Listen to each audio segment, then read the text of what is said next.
শ্রী গুরু জয়। কেমন আছেন সবাই? ইনসাইড ফ্যামিলি টক্স চ্যানেলের একটি নতুন ব্লগে আপনাকে স্বাগত জানাই। তো সকাল হয়ে গেছে আর ওর বাবা রেডি হয়ে গেছে। কলারটা ঠিক করে আর কি ভাঁজ করতে পারছিল না, তা আমাকে বললো একটু করে দাও। তো আমি করে দিলাম। এখন ও বেরোবে কাজে সকাল সকাল। ওকে খাইয়ে দিয়েছি। টিফিন করেছিলাম হচ্ছে খিচুড়ি। ও খিচুড়ি খেয়ে নিয়েছে, খিচুড়ি শসা ফল টল খেয়েই বেরোচ্ছে। আর এদিকে বেশ সুন্দর হাওয়া দিচ্ছে। আর ওই যে পেঁপে গাছটা দেখতে পাচ্ছ, পেঁপে গাছটা না সেদিন যে ঝড় হয়েছিল, ঝড়ের ফলে অনেকটা বেঁকে গেছে। তো সেই জন্য সেই দিনই বেঁধে রেখেছে যাতে ভেঙে না যায়, কারণ না গাছে অনেক ফল হয়েছে, অনেকগুলো পেঁপে হয়েছে। তো যাই হোক, ও এখন বেরিয়ে গেল। আমি সোনাকে খাইয়ে রেডি করেছি, তো ওর আন্টিও চলে এসেছে। এখন সোনা পড়তে বসে গেছে। ও পড়তে থাকুক, এবার আমি এই ফাঁকে রান্নাগুলো কমপ্লিট করে নেব। আর চলে এসেছি আমি রান্নাঘরে। আজকে রান্না করব হচ্ছে অনেক কিছু, জানো তো। আজকে মাছ, এখন করছি মাছ। সেই দুটো মাছ হচ্ছে সোনার আর সোনার বাবার জন্য। পটল আলু পেঁপে দিয়ে একদম পাতলা করে করব। আর এটা হচ্ছে পটলের ভেতরে যে পুরটা থাকে না, দানাগুলো, ওগুলো বের করে নিয়েছিলাম। আর খোসা সব একসাথে বেটে ছোটোটাকে একদম ভাজা ভাজা করছে, বেশ বাটা করছে। আর এদিকে এখানে করব আমি পটলের দোরমা। তো সেই জন্য পটলের খোসাটাকে একটু আছড়িয়ে একটু তেলে ভেজে নিচ্ছি। আর এদিকে হিং ফোড়ন দিয়ে ডালটা দিয়ে দিলাম। ডাল দিয়েই পুরটা করব, নিরামিষ করব ওই জন্য। আর এটা কি ডাল বলো তো? সেই হচ্ছে ধোঁকা রান্না করি না, সেই ধোঁকার ডালটা। তো দেখো সুন্দর করে ভরে নিচ্ছি। এবারে কি করব, মশলাটাকে কষিয়ে নেব। যেরকম আদা, জিরে, ধনে, কাঁচা লঙ্কা, আর একটু দই, আর একটু হিং, আর টমেটো, নুন, মিষ্টি দিয়ে ভালো করে কষিয়ে নিচ্ছি। আর এদিকে মাদের জন্য হবে হচ্ছে চুনো মাছ, সেটা এক সাইডে বসিয়ে দিয়েছি। আজকে প্রচুর রান্না, জানো তো। তো যাই হোক, সবই সুন্দর করে কমপ্লিট করেও ফেলেছিলাম আমি আর ছোটো মিলে, অসুবিধা হয়নি। মাদের মাছ হয়ে গেছে, এদিকে রাতের ঘুগনিও সেদ্ধ হয়ে গেছে, এটাও করে রাখবো। আর এদিকে দেখো আমার পটলের দোরমাও হয়ে গেছে। এখন আমি চলে যাব স্নান করতে। তো স্নান টান করে চলে এসেছি ঠাকুর ঘরে। আজকে অনেক দিন পর ঠাকুর ঘরে বসে ঠাকুর ঘরে গিয়ে সন্ধ্যাটা করলাম, কারণ এই কয়দিন আমরা পুজো দিতে পারিনি। আমাদের একটু ওষুধ চলছিল বলে আমরা 1 মাস পুজো আমাদের বন্ধ ছিল। আজকে মা পুজো দিয়েছে, আজকে বৃহস্পতিবার।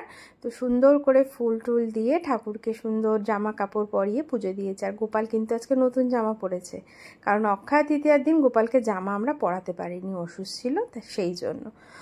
এখন সোনাকে খাইয়ে দুপুরে ঘুম পাড়িয়ে দিয়েছি। এবার আমি খেয়ে নেব, কারণ আমার এখনও খাওয়া হয়নি। সোনা অনেকক্ষণ আগেই ঘুমিয়েছে, বাট আমি ওকে ঘুম পাড়াতে গিয়ে না একটু চোখটা লেগে গেছিলো। তো এখন ঘড়িতে বাজে 3:45। এখন আমি যাব খেতে। আর দেখো সবাই কিন্তু খেয়ে শুয়েও পড়েছে, কেউ আর জেগে নেই। খাবো আমি হচ্ছে ওই যে খোসাটা বেটেছিল সেই বাটা পটলের দোরমা দিয়ে, কারণ বেলা হয়ে গেছে আর এখন কিছু ভালো লাগছে না। তো ঠিক আছে, তাহলে আমি খেয়ে নিই। আর দেখা হচ্ছে একেবারে বিকালবেলা, যখন সোনাকে পড়াতে নিয়ে যাব।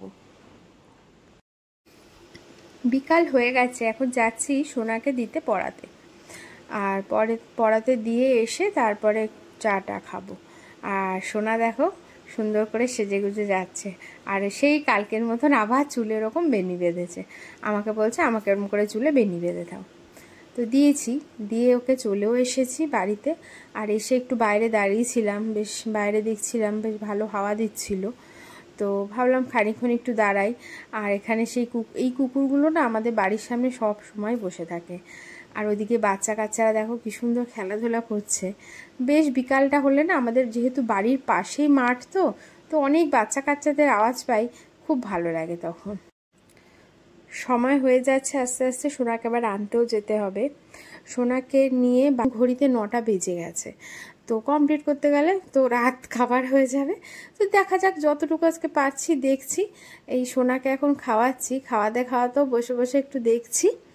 এই করে করে যতটুকু আর কি দেখতে পারবো আজকে দেখবো, বাদ বাকিটা আবার পরে দেখবো। আর এখন সোনাকে খাইয়ে আমরাও খেয়ে নেব।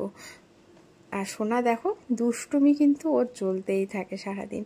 তো যাই হোক, এখন আমাদের খাবার নিয়ে এসেছি। আজকে আমাদের রাতের ডিনার হচ্ছে, আমি খাবো শুধু ঘুগনি, আর ওর বাবা খাবে ঘুগনি দিয়ে শসা দিয়ে পেঁয়াজ দিয়ে রুটি। আর আমি না শুধু ঘুগনিটা খেতে বেশি ভালোবাসি, আর ঘুগনির মধ্যে বেশি করে বেশ পেঁয়াজ দিয়ে, চানাচুর দিয়ে, আর চানাচুর না থাকলে একটু ঝুরি ভাজা দিয়ে আমার কিন্তু বেশ ভালো লাগে। তো তোমাদের আমার মতন এরকম করে ঘুগনি খেতে কার কার ভালো লাগে আমাকে কমেন্টসে জানিও, ঠিক আছে? তো আমরা ঘুগনিটা খেতে খেতে পঞ্চায়েত বইটাকে একটু এনজয় করতে থাকি। আর ব্লগটা তাহলে আজকে এখানেই শেষ করছি। যদি তোমাদের আজকের ব্লগটা ভালো লাগে তো লাইক, কমেন্টস, শেয়ার করে দিও। আর আমার চ্যানেলে নতুন এসে থাকলে এটা সাবস্ক্রাইব করে দিও। সবাই ভালো থেকো, সুস্থ থেকো। দেখা হচ্ছে কালকে একটা নতুন ব্লগ নিয়ে। Tata, good night.